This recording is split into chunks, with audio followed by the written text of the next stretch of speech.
ដែលឃើញមុខ4 ឆ្នាំបានកន្លងផុតលិចវងអូនផុសនៅក្នុង Facebook ផុសរូបស្រង់ទឹកភ្នែកឃើញហើយអារម្មណ៍ស្ទើរស្លុតមនុស្សបងធ្លាប់ស្រឡាញ់បំផុតហេតុអ្វីពេលនាងប្រានមើលមិនយល់ផុសពាក្យស្ដាយក្រោយដូចដងហើយហៅដល់បងជីវិតដែលធ្លាប់ស្ងប់កន្លងប្រែកិននួនល្អងរសាប់រសល់អូនសួររឿងចាស់អូនប្រាប់ថានៅកង្វល់ចង់មកជួបបងដូចកាលធ្លាប់ស្គាល់បងនឹងនិមន្តចាប់ផ្ដើមជាថ្មីបែកគ្នា4 ឆ្នាំជួបគ្នាវិញក្នុង Facebook ឃើញហើយអារម្មណ៍មិនស្ងប់ព្រោះធ្លាប់ញ៉ាចិត្តទុកនឹងចរណៃបើដាច់ពីគេបងញញឹមទទួលថ្លៃរឿងដែលហួសកុំគិតអ្វីសាងស្នេហ៍ភក្តីដោយចិត្តបរិសុទ្ធ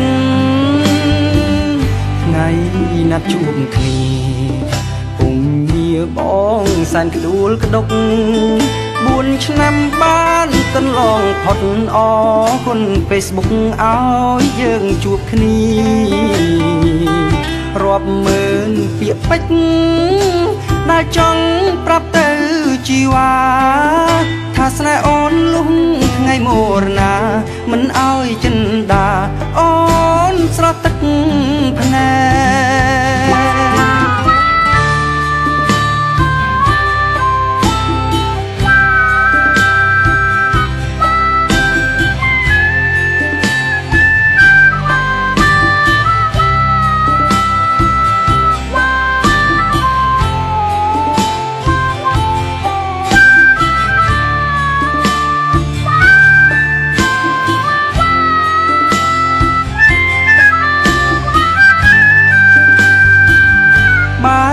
គ្នា4 ឆ្នាំ